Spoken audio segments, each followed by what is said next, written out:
let's say you've gotten tired of the old, tired, broken engine in your Jeep Cherokee or your Jeep Comanche, and so you've decided to put a 5.3 LS engine in there instead.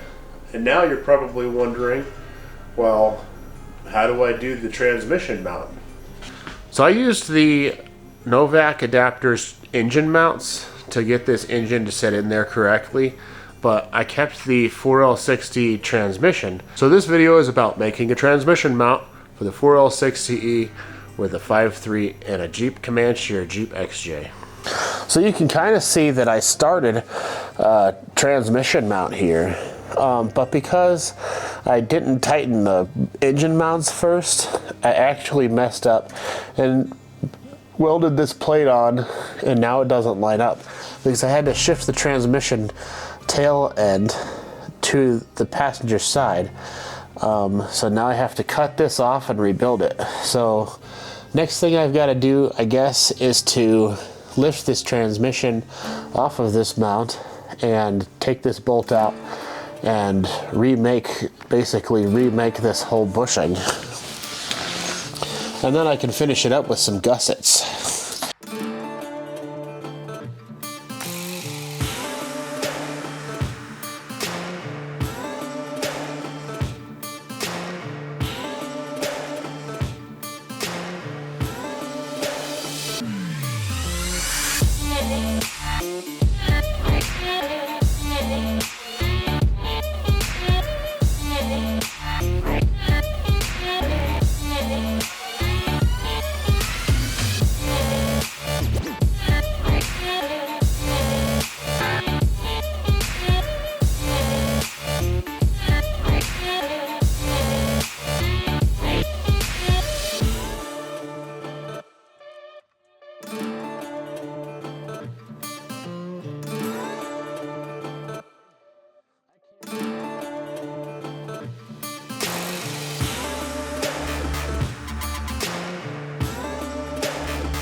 There we have it. I think that'll be beefy enough. It's welded all the way an inch 3 times on each side, beveled and sanded so that you don't hurt your fingers taking in and putting in those bolts to the actual adapter.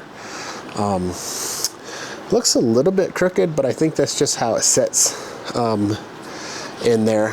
But all I got to do now is wait till it cools, paint it, put those bushings in, and install it on the truck.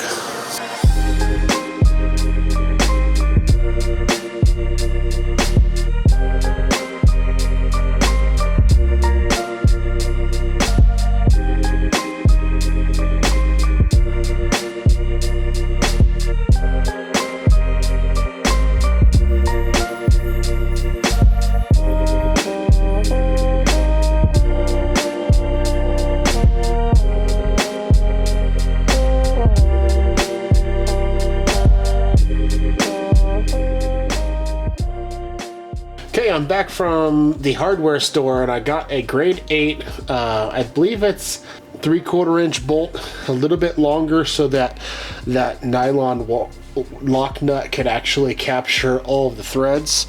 And then I also picked up some more of these 3/8 by 16 bolts that are a little bit longer because I wasn't really happy with the thread engagement on the ones that I had. So now it's time I guess we go ahead and put this on there and see how it all fits up.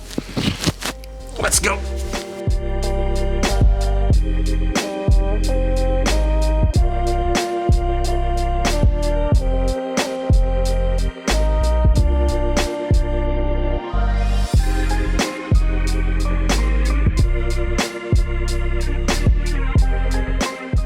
If you have been watching my recent videos, then you saw me put on this SYE kit on the front, and you saw me put on this clocking plate, all of which are things that I like, except for there was one fastener that was sticking out a little bit, two actually. So there's this one and there's this one, and I think that's just how this clocking plate was machined.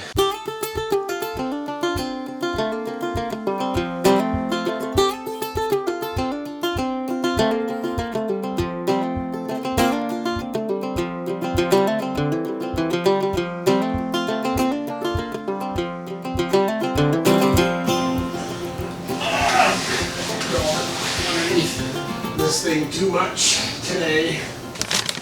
New gasket, the transfer case. Comes with a nice Ziploc bag. I'll be putting this on here. Maybe. That looks like the wrong gasket. Son of a gun. Son of a gun, that is the wrong gasket, isn't it? Way wrong. I don't know what gasket this would even be for. It's huge. This is already a 241. Let me know in the comments what's that much bigger than a 241. Maybe I should be building with that transfer case. Well, unfortunately, I didn't have the correct gasket for, you know, the 241. So what's going to happen now is I'm going to go ahead and put the transfer case on here, and temporarily, because I need to measure the distance between the flange on the back of the transfer case to the yoke on the front of the rear axle, so that I can order a Tom's Wood driveline. So as much as I hate doing things twice, 3 times, 10 times, 11 times, that's what we're forced to do once more. Here we go. Get out of my way, get out of my way, get out of my way. Thank you. All right. Stick this up there.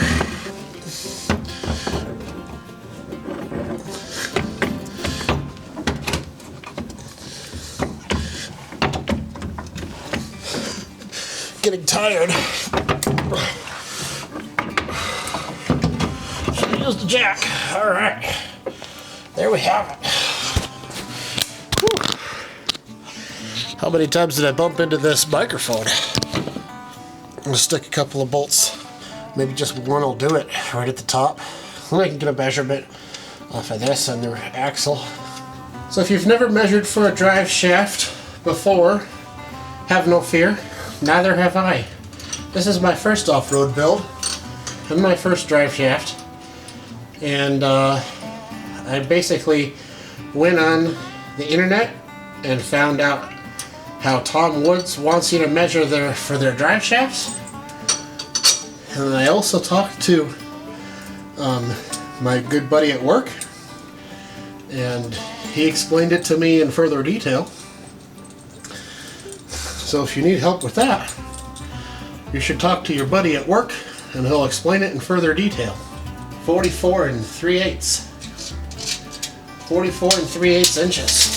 Measure on both sides just to be sure. 44 3/8.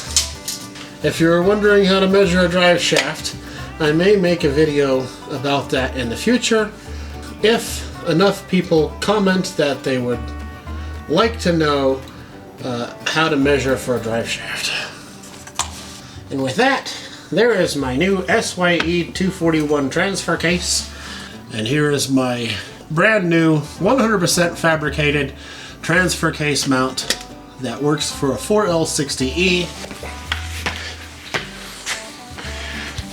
And that's for when you put a 5.3 LS engine into a Jeep Comanche or a Jeep XJ. So anyways, that is my custom transmission mount, made all from scrap metal and a bushing mount kit from Barnes 4-Wheel Drive. That's just so you can get the transmission mount settled if you decide to use the 4L60E with the LS swap in your Jeep XJ or Jeep Comanche. I hope that helped, or I hope you enjoyed the video. And on that note, have a good weekend, God bless, and see you next weekend. Oh yeah, and also, if you'd like YouTube to tell you when I have new videos on Saturdays, ring the notification bell. It's 100% not perfect. So this is part one of the Dana 44 high pinion axle build for the 1988 LS swap Jeep Comanche. Are we on? Are we live? Are we going? Can we make the movie now?